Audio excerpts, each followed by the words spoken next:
Yay, custom piston domes, yay!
So to get a few things done here and I guess throw a little bit of information out there because I got a lot of naysayers everywhere about what cranks in here, how far the piston's in the whole 9 yards. And we're going to do this on number 2. It doesn't matter if it's on number 1 or number 2, but we're just going to do it on number 2 because it's the one that faces the camera easier. And I guess I could just flip it around, make it number 1, but it doesn't really matter. Okay, so I have my magnetic base dial indicator here, and it's zeroed out with 100 thousandths depth, well, actually preload on it. Okay, and the reason why I did that is because I'm going to figure out how far this piston is in the hole. And all I've done is bring it up to about top dead center. I don't have a stop or anything like that, but we're going to figure this out, how far this thing's in the hole regardless. So I got it zeroed on the deck right now, and it has 100 thousandths of preload in it. So when I move it over to this piston, oh crap. Okay, now we look at it. Like I said, it had 100 thousandths of preload in it. If we move it with just the dial on the top, is it moving immediately? It is. Okay, so now it only has about 75 thousandths of preload. Is what that looks like, 75,000. So we turn the motor over. We'll find out really where this thing is at, okay? So and that's going down. Oh, that's actually almost on there perfectly. So I must have had it really close to top dead center. So, like I said, if I had 100 thousandths preload, which would be over on 0, which it was zeroed out on. So we got 25 thousandths in the hole, essentially on the face of the piston. The dome, when I looked it up, is about 18 cc. So after we did our modeling with the Play-Doh and all that, plus the witness mark, you can see here clearly this is hitting the head on the cutout here for the spark plug hole. Now, I've had many people ask, why don't I just grind on the cylinder head and get rid of that lump on there? But okay, the fact of the matter is this. What I do believe is that lump is another quench area for the chamber. That's what I'm thinking is going on there. That's specifically to the Vortec head. I mean, that's like what makes it a Vortec head.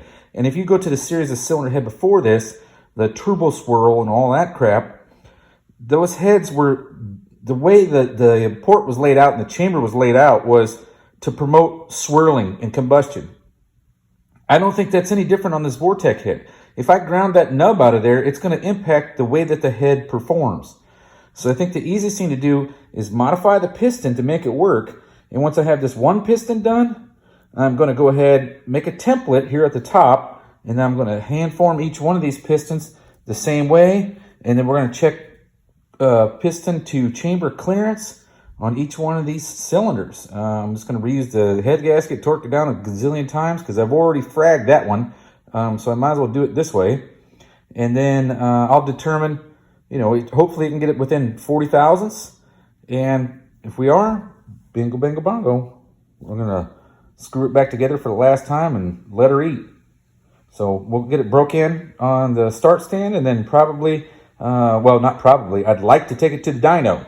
That's the intent. So I really want to see what kind of power this makes in comparison to a DZ302. So all I did was take a 3/4 inch socket. I connected to essentially where the witness marks were essentially on the piston. I went a little bit past on this side. I just drew a ring around it. So that's what I'm looking at removing. It's probably a little excessive, but we'll just see. And it won't be, you'll see when we're done. It's not hardly anything that you take off of there. It's literally just clearancing the whole thing. We don't have to do that whole big chunk right here, because if you look, this is essentially what the shape of the piston would be here if it was like, say, maximum compression. There was no room left for anything left in the cylinder. So this one sits considerably lower. It's probably a 1/2 inch lower than this one. So there won't be as much as what you think here that I'm going to have to remove. But I am going to have to get some out of there so we can put the spark plug in the dang thing.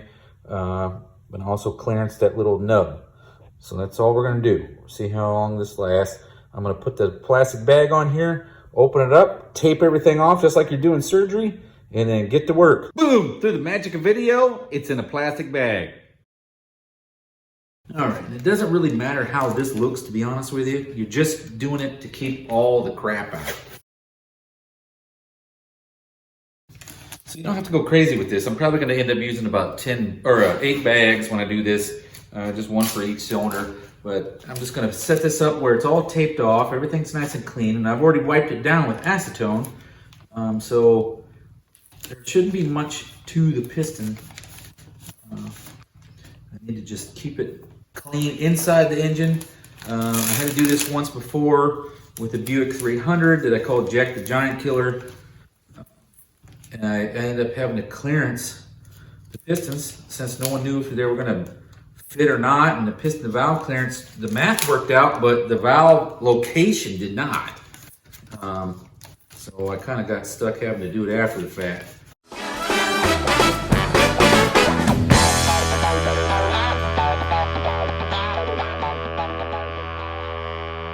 Okay, so for attempt number 1, I did pretty good.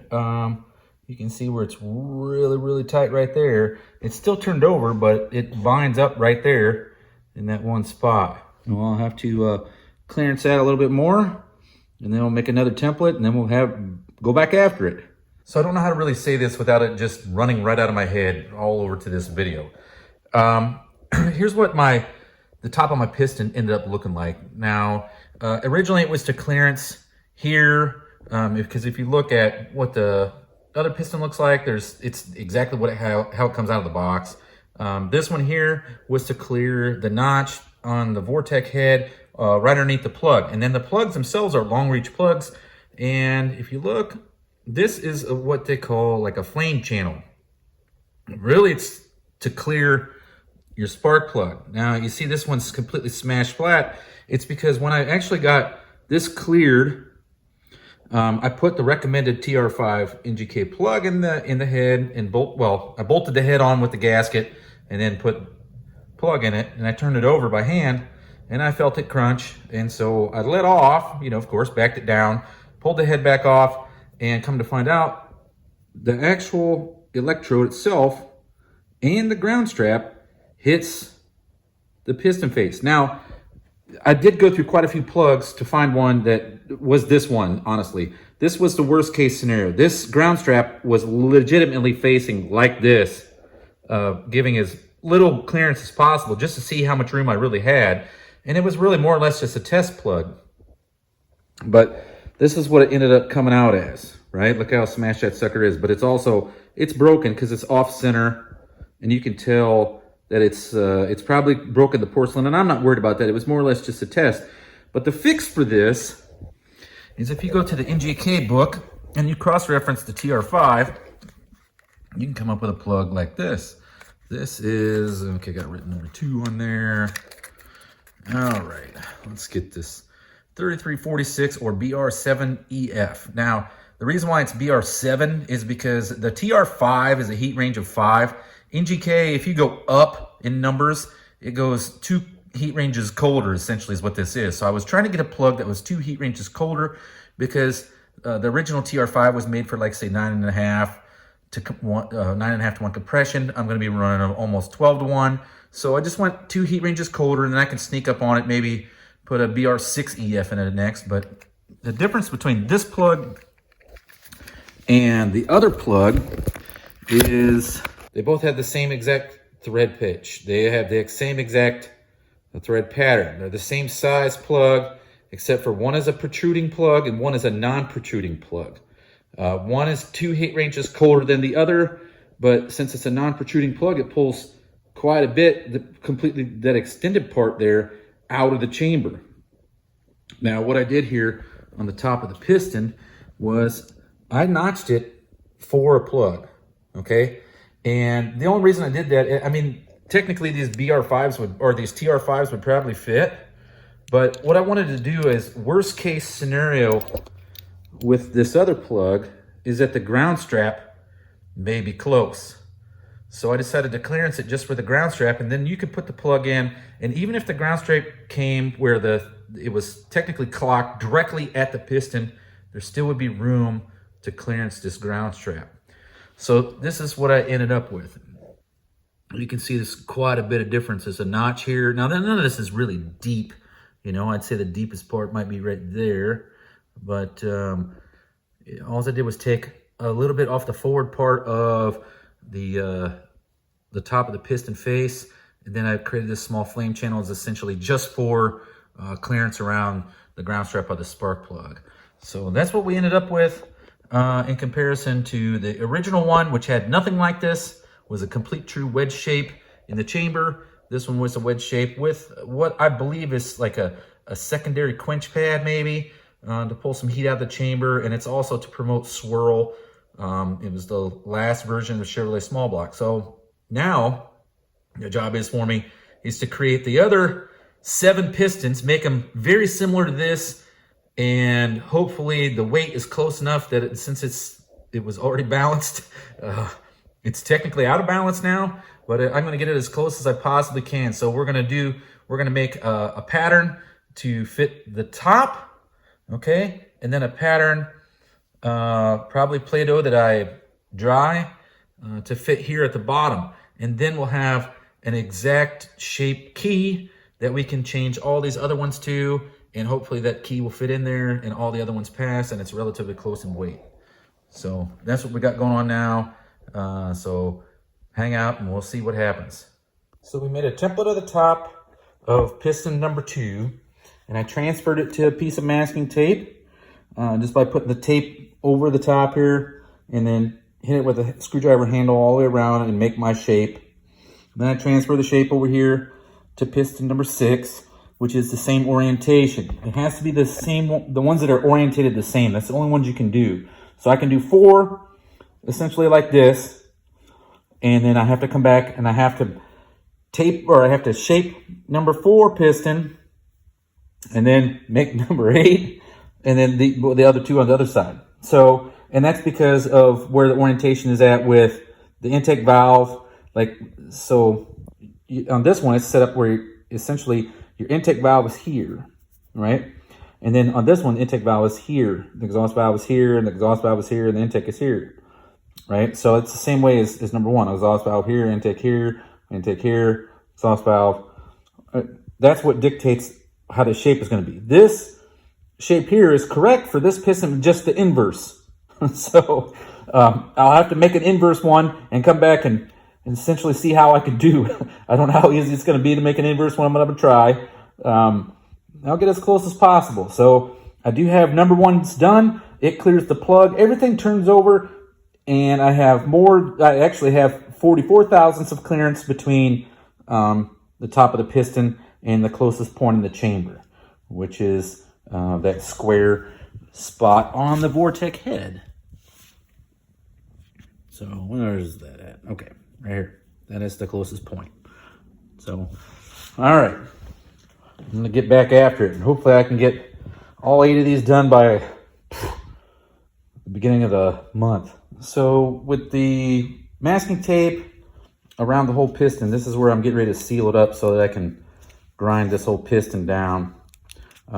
This is just the first layer. I put this down first, and I put the plastic bag over, and then I taped the plastic bag to this masking tape. But you can see I transferred the Sharpie. Well, I did a Sharpie around the transfer. Okay, so there's our transfer. That's the shape that it needs to be. If you look, it should be relatively close to that shape. So I'll go ahead and I'll cut that stuff off, and that's exactly what we're going to remove, and we'll try it out for clearance and see how well it clears, and then we'll make an inverse. And there's my solution to the inverse. Put it on a piece of paper, peel off the tape, cut it out, flip it around, and we are good to go. I'm just going to somehow glue that on there. Custom piston domes, and you need to transfer them to the next piston? Yay, 3rd grade art class. Yay. Okay, I'm down to the last one. This is what I got going on now. Number 2 is notched. 4 is notched. I'm going to check the clearance on it. 6 is notched, and it passes clearance. 8 is notched, and it passes clearance. So now we're looking at 4.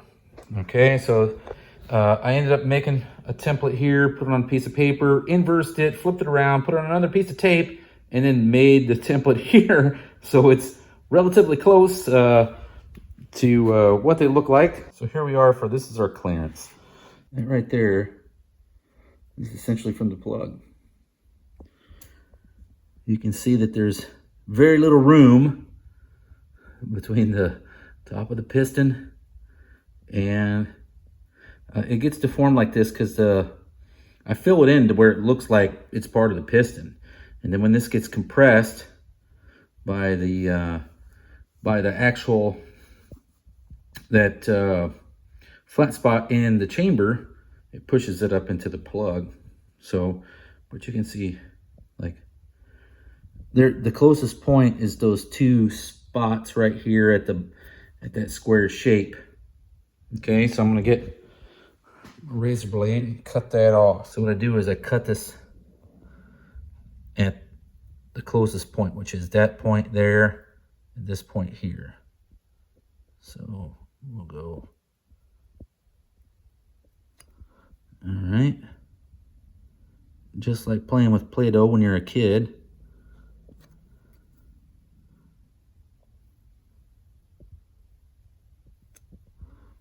All right, now you peel the center out.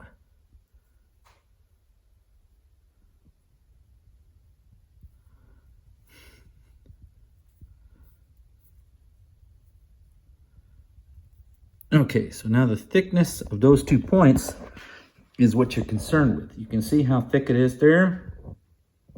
I'm not even concerned with that. It's not even relatively close.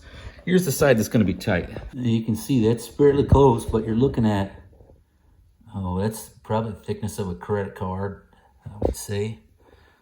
I don't know if I can get a better angle on it so you can see how thick it is, but it's fairly close, but it does have some thickness to it, and that's one of the closest points. So I think we're going to be fine. Everything should be good. And I guess that's it for this one side. The good thing was when I put all this on there and I put the plug in and I rolled it over, there was no crunching sounds. So big plus. I'm much further ahead than I was the other day. So I guess this is where I'm at now. I'll finish up the other 4. It's taken me forever. I'm sorry it's taken so long for me to get this video together to just do these 4. It took me almost 4 days to do this one piston here. And then once I had that one done, it went fairly quick because I had a template at the top. At least I knew how to shape the dome. And then I just had to check the clearance on each one to make sure it wasn't going to hit the head. So now, since the entire passenger side's done, I'm going to move over to the driver's side, and I got to modify all driver's side pistons. But what I did first was I went ahead and I made myself some templates from the passenger side using masking tape and my tamping method, and I installed my templates on top of the dome, and I marked them with Sharpie markers so I knew exactly where the area was I was going to try to cut out, because I'll remove the template before I start. And that's exactly where I need to cut it, right there, just like that. So number 7 is where I'm going to start. I'm actually going to start just by wiping down the the block here with some acetone and the top of the piston, so that way some tape sticks to it, just like I did on the other side. And then we'll put some tape around it, throw the bag on, cut the bag, put some tape around the bag, and then start cutting. Hopefully I can get it all 4 of these cut today, and that will put me kind of in a good spot to throw it back together, and hopefully we'll be ready to go in just a few days. So repeat is necessary. I had to put the bag on here twice. It works like an engine condom. It pretty much just keeps everything else clean with the exception of just one little work area, or like a dental dam, same kind of thing. But here you go. Here's your piston it's been cleared. It should look just like number 3. Originally, this is what it looked like originally. Okay, with just that nice little cutout right there that's like symmetrical. But you come back here to number 7, and you can see this is anything but symmetrical. All right, what I found is the plug is more angled toward, it's almost straight actually, and goes in almost near the exhaust valve. Okay, but what happens is that little square looking chamber thing in the Vortec head, it actually rubs right here on this edge of the piston. And if you come over here to number 3, and I roll it up to top dead center, let's see.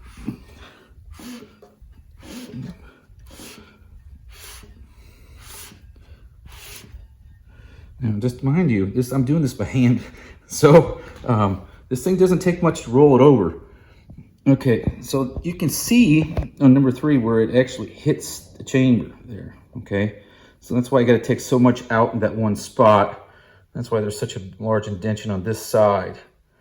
Okay, but it takes quite a while to shave this side, and not very much to do this side at all, like probably a third of the time. But number 3 and number 7 get clearanced in the same spot on that little, I guess you'd call it aft cutout for the original spark plug, okay, for your flame channel from the original Chevrolet small block. These are going to be reciprocals. So you see 1 and 5. They're reciprocals. You got to cut out a big chunk on this side and not much on this side. So it's just the name of the game. It takes forever to do this because the pistons are forged. I also go really slow. I'm tedious about it. And then when I get the chamber, like get the shape done, I wonder what that is. Just some kind of mark. I need to wipe it with some acetone. But when I get it done, I soften the whole entire top of the dome, pretty much in the area that I opened it up with a sanding roll. Try to keep detonation at bay. I don't think it's going to be too bad because, I mean, the compression on this thing's like 11.78 to 1 is what it was mathematically working out to. So it's probably about 11.5 to 1 like this. But maybe 11 to 1.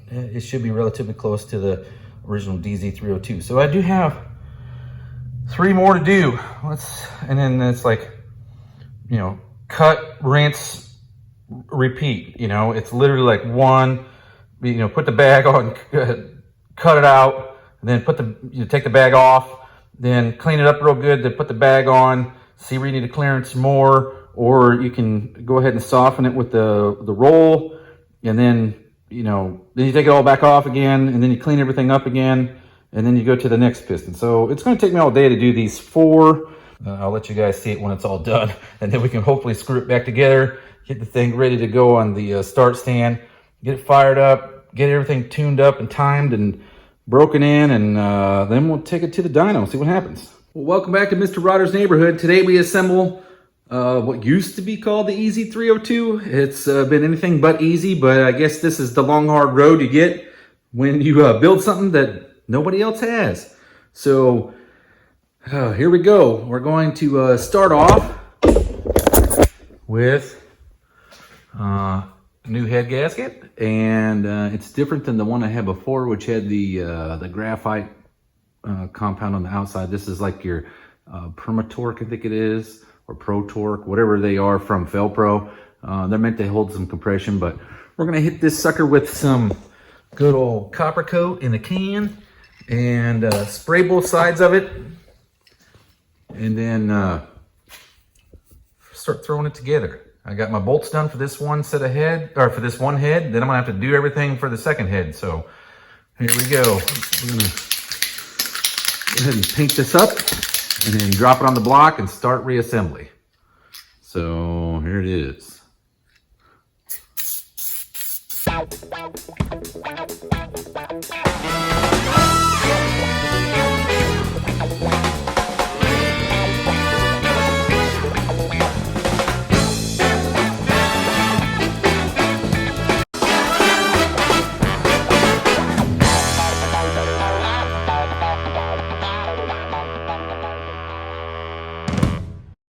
Next time you see this, it'll be going on the start stand.